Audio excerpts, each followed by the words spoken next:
अस्सलाम वालेकुम फ्रेंड्स, आज मैं आप लोग को एक बहुत ही न्यू डिज़ाइन का नेक बनाना बता रही हूँ। जिसके लिए मैंने मेजरमेंट ले लिया है। 3 इंच की मैंने गले की चौड़ाई ली है और उसमें 1 इंच का मैंने गैप लिया है, यानी कि हम लोग सिलाई का मार्जिन कह लें। और यहाँ पर लेंथ उसके लिए मैंने 5 इंच और नीचे मैंने 1.5 इंच का वी बनाया। और यहाँ पर देखिए 1 इंच के हिसाब से मैंने इसका निशान लगा दिया, यानी कि जो हम लोग नेक पलटते हैं ना, वो मैंने 1 इंच रखा है। और नीचे से नोक नहीं बनाई बल्कि हल्का सा चकोर रख दिया है। कुछ इस तरीके से हमारा नेक तैयार हो गया। अब मैंने इसको खोल लिया। खोलने के बाद जहाँ तक इसका वी एंड हो रहा है वहाँ पर मैंने इसकी मेजरमेंट लिया तो वो 2.5 इंच है। तो यहाँ पर मैंने 2.5 इंच के हिसाब से एक पट्टी ले ली है। 10 इंच से 11 इंच मैंने इसकी चौड़ाई ली है और सेम उसमें 1 इंच का मैंने गैप रख कर और फिर उसको भी कट कर लिया है। अब यहाँ पर मैंने ले लिया शलवार का कपड़ा और उस शलवार के कपड़े के ऊपर मैंने नेक को पेस्ट कर दिया। नेक को पेस्ट करने के बाद हम लोगों ने इसके साइड से जो आधे इंच की सिलाई का मार्जिन होता है वो छोड़ने के बाद कटिंग कर लेना है। कटिंग करने के बाद फोल्डिंग की सिलाई लगा लेनी है। अब यहाँ पर जो हम लोगों ने कटिंग किया था ना, मतलब चिप्स बुकरम का पीस, वो मैंने ले लिया। और इसकी मेजरमेंट देखें, जहाँ जितनी नीचे है उतनी ही ऊपर होनी चाहिए। कभी ना ऐसा होता है कि ये खुली हो जाती है, क्योंकि देखें इसकी कोई ग्राफ नहीं है, बेस नहीं है ना, तो इसलिए फिर मैंने इसकी दोनों साइड से मेजरमेंट चेक कर लिए। नीचे और ऊपर से दोनों बराबर है। अगर बराबर है तो ठीक है, अगर नहीं है तो आप लोग इस पॉइंट पर इसको सही कर सकते हैं।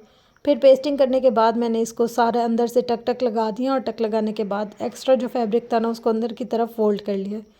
अब अगर आप चाहें, आपको आसानी लगती है तो आप यहाँ पर ग्लू इस्तेमाल कर सकते हैं इस स्टेप पर, बट मैंने प्रेस से बिठाया तो मेरे लिए इतनी कुछ मुश्किल ख़ास थी नहीं।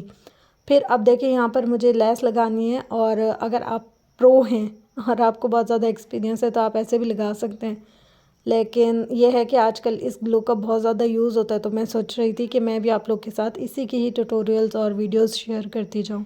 नो डाउट कि ग्लू ने बच्चों का काम बहुत ज़्यादा आसान कर लिया है। जबकि हम लोग जब काम करते थे तो हमारे लिए ये चीज़ें बनाना बहुत डिफ़िकल्ट होता था। उस वक्त हमारे पास सिर्फ पिन्स का ऑप्शन होता था कि अगर हम पिन अप करके और फिर सिलाई करें तो। लेकिन जैसे जैसे दौर बदल रहा है, चीज़ें बदल रही हैं और बहुत सारी चीज़ों में बहुत सारे चेंजेस आते जा रहे हैं। और इसी तरीके से स्टिचिंग में भी बहुत सारी चीज़ें ऐसी हैं जो कि आसान हो गई हैं।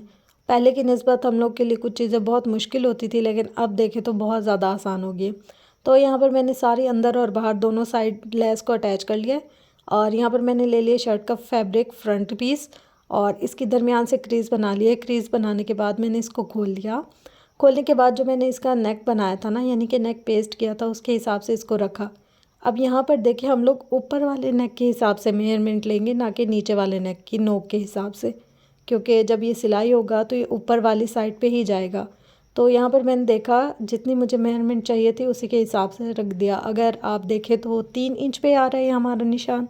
गले की लेंथ छोड़कर आप 3 इंच पर इस निशान को मार्क कर लेंगे और फिर वहीं से अपना नेक ये वाला रख कर डिज़ाइनिंग स्टार्ट कर देंगे। तो यहाँ पर भी मैंने ऊपर और नीचे दोनों साइड चेक कर लिए कि दोनों साइड बराबर हैं या नहीं। और उसके बाद मैंने ग्लू से इसको पेस्ट कर लिया है। इस पॉइंट पर ना मैंने इस्त्री को ऑलरेडी गर्म कर लिया था और उसके बाद 1-2 सेकंड के लिए अगर हम इसको रख भी दें तो कोई मसला नहीं होता। लेकिन यह है कि आपने बहुत ज़्यादा गर्म इस्त्री नहीं करनी, क्योंकि ये जो हम लेस लगाते हैं ना, जीपी लेस, ये वाली थोड़े सिल्क धागे की बनी होती है तो वो उठने लग जाती है। तो बस यहाँ पर देखिए जहाँ जहाँ मुझे लगाने की ज़रूरत थी ना नेक को, वहीं वहीं मैंने ग्लू लगाई। और ग्लू लगाने के साथ साथ हल्की हल्की सी प्रेस करती गई और इसको मतलब बिठाती गई। तो आप लोग भी अगर घर में इस तरीके का कोई नेक बना रहे हैं तो एक साथ आप लोग इसको ग्लू मत लगाइएगा, क्योंकि जब हम एक साइड पर लगाते हैं तो दूसरी साइड हिलने लग जाती है। एक दफ़ा एक साइड पर लगाकर उसको पेस्ट कर और फिर दूसरी साइड पर लगाइएगा।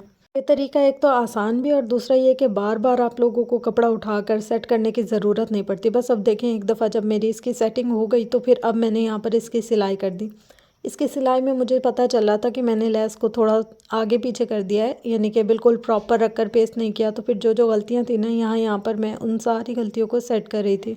चाहे आप कितने भी पुराने काम करने वाले हों, लेकिन हमसे कभी ना कभी कोई ना कोई गलती हो जाती है। तो अगर आपसे भी कुछ इस तरीके से चीज़ें छूट गई हों या रह गई हों, तो जब आप इसकी फिनिशिंग वाली सिलाई करते जाएं तब आप इसको सेट कर सकते हैं। कहीं कहीं मेरे ना लेस यहाँ पर निकल रही थी और नोकें वगैरह ख़राब हो रही थी, तो फिर मैंने वहाँ पर उनको हाथ की मदद से सेट किया और सेट कर करके मैंने उसको सिलाई कर लिया। इस स्टेप पर हमारी नीचे की बेस तैयार हो गया और उस पर मैंने अब शर्ट का फ्रंट पीस रखा, यानी कि गला जो हम लोगों ने पेस्ट किया हुआ था उसको रखा और उसके हिसाब से पहले दरमियान की सिलाई की और फिर राइट और फिर लेफ़्ट। कोशिश तो मेरी हमेशा से यही होती है कि मैं आप लोग के साथ इजी चीज़ शेयर करूं। यहाँ पर देखिए एक स्टेप जो कि मैं आप लोग को बताना ज़रूरी समझती हूँ वो ये कि मैंने देखा है जो पैच हमने इसके ऊपर लगाया वो मतलब नेक जब हम लोग सिलाई करें उसके नीचे आ रहा है कि नहीं। अगर नहीं आ रहा तो आप लोग शोल्डर वाली जगह से इसको उठाकर देख लें, तो आप लोगों को पता चल जाएगा कि आपका पूरा प्रॉपर मेजरमेंट हो रही है, सिलाई आ रही है नहीं आ रही। अगर आप सिलाई करते वक्त इस चीज़ का ख्याल नहीं करेंगे तो जब आप इसको पलटाएंगे ना तो यहाँ से सिलाई आएगी नहीं, और वो एक जगह ऊपर से उठी हुई रहेगी और बहुत ही कोई अजीब सी गंदी सी लगेगी। और फिर यहाँ पर देखें मेरे गले में हल्की हल्की सी चुन्नट आ रही थी, तो मैंने इसको दोबारा से पलट कर अंदर अच्छे से टक वगैरह लगाए हैं और उससे इसकी फिनिशिंग अच्छी हो गई है। अब मैं आपको गले का क्लोज़अप दिखा रही हूँ ताकि आपको पता चल जाए कहीं कोई झोल, कोई कम, कोई अजीब सी चीज़ नहीं है हमारे सूट की फ़ाइनल लुक। होप्स हो कि आपको पूरा तरीका समझ आया होगा और इसमें कोई ऐसी चीज़ नहीं है कि जो मुश्किल हो, आप इसको आसानी से घर बैठे बना सकते हैं।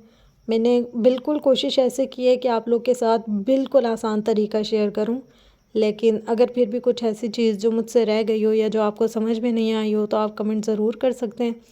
और इसके अलावा भी अगर आपको कोई डिज़ाइनिंग वगैरह चाहिए तो आप मुझसे कमेंट सेशन में शेयर कर सकते हैं।